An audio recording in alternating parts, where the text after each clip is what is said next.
এই যে একটা বাচ্চা দেখালাম, এ বড় হয়ে গেছে, এর কিন্তু একটাও পক্স নেই, পুরো একদম ফ্রেশ পায়রা রয়েছে।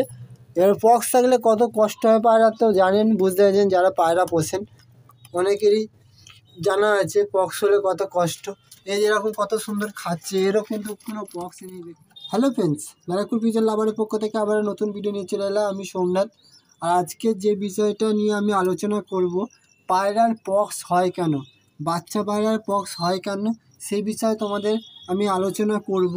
জন্য ভিডিওটা শুরু থেকে শেষ পর্যন্ত দেখুন, অবশ্যই আপনাদের কাজে লাগবে।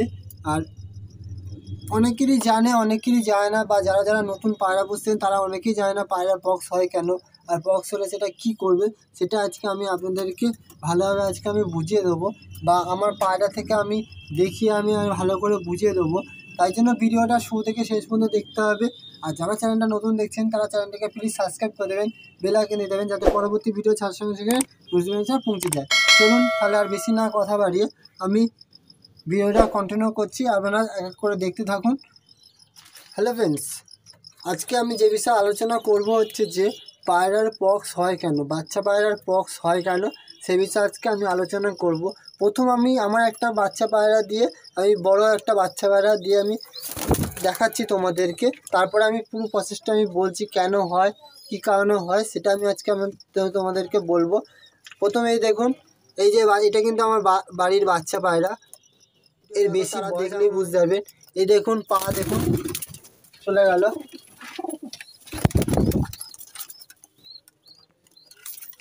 দেখুন পা দেখুন, কোনো পক্স আছে, কোনো পক্স হয়নি। পেছনে দেখুন পক্স আছে, দেখুন কোনো পক্স নেই। এই দেখুন ঠোঁটটা দেখুন, ঠোঁটে কোনো পক্স আছে, কোনো কিছু পক্স হয়নি। এটা হচ্ছে আমার বাড়ির বাচ্চা পায়রা। তারপর নেক্সট বাচ্চা পায়রাটাকে আমি দেখাচ্ছি। এই দেখুন, এই পায়রাটা কি মানে পক্স হয়েছে, কোনো পক্স নেই। দেখুন আমরা পেছনেও দেখিয়ে দিচ্ছি, এই যে দেখুন, দেখুন পুরো ক্লিয়ার, গু লেগে রয়েছে। এরকম পায়ে দেখুন, পাঞ্জা দেখুন, দেখুন কোনো পক্স আছে, কোনো পক্স নেই। ঠোঁটটা দেখাচ্ছে, এই দেখুন ঠোঁটটা দেখুন, ঠোঁটে কোনো পক্স আছে, কোনো কিছু পক্স নেই। দেখুন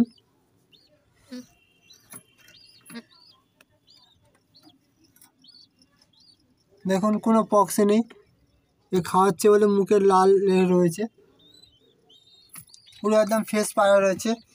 তার খুব আর একটা বাচ্চা পায়রা আমি আপনাদেরকে দেখাচ্ছি।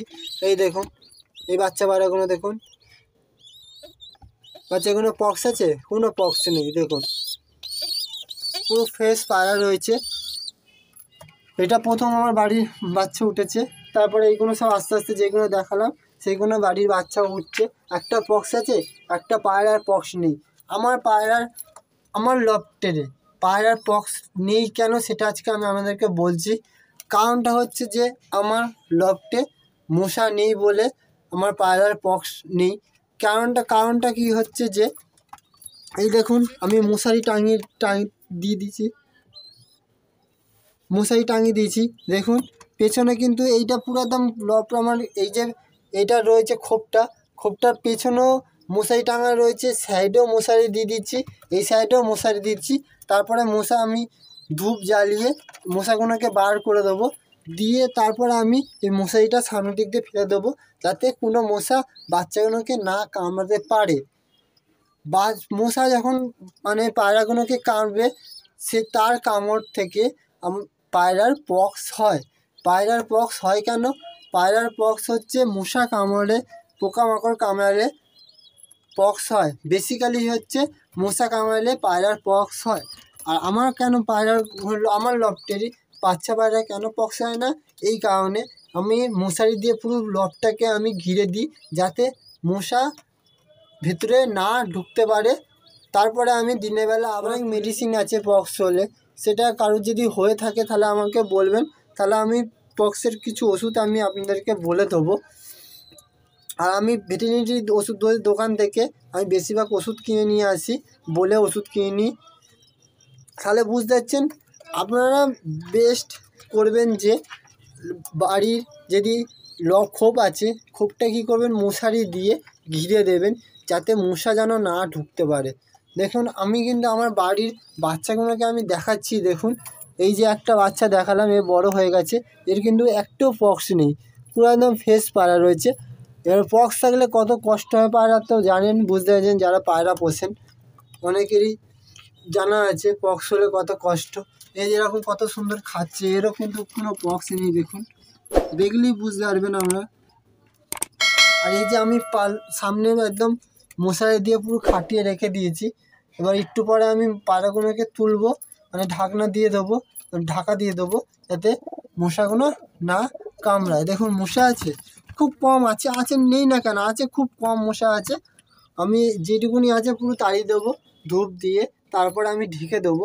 এইভাবে আমি রোজ ডিউটি করি। আপাতত বাচ্চা সব খোপে রয়েছে তো, তাই জন্য আমাকে এই রোজ পদ্ধতিটা ইউজ করতে হবে, রোজ এটা ডিউটি আমার। দেখুন কত সুন্দর বাচ্চাগুলো চিচি করছে, ডাকছে। এই যে টোটাল এখানে দুটো উঠছে, এখানে একটা উঠছে, আর এই যে এটা বড় হয়ে গেছে, আবার তো চিন্তা নেই। হ্যাঁ আবার বন্ধুরা, এই বাচ্চা কিন্তু বাইরে রেখে দেবেন না, খোপের ভেতরেই বাইরে রেখে দেবে। এখন এদের চামড়া কী বলুন তো, খুব নরম আছে, মশা কামড়ালেই পক্স হয়ে যায়, ঠিক আছে? তাই জন্য এদেরকে মশারির ভেতরে রেখে দেবেন কদিন, একটু চামড়াটা শক্ত হয়ে গেলে তাহলে মশা কামড়ালে অসুবিধা হবে না। এদের চামড়া খুব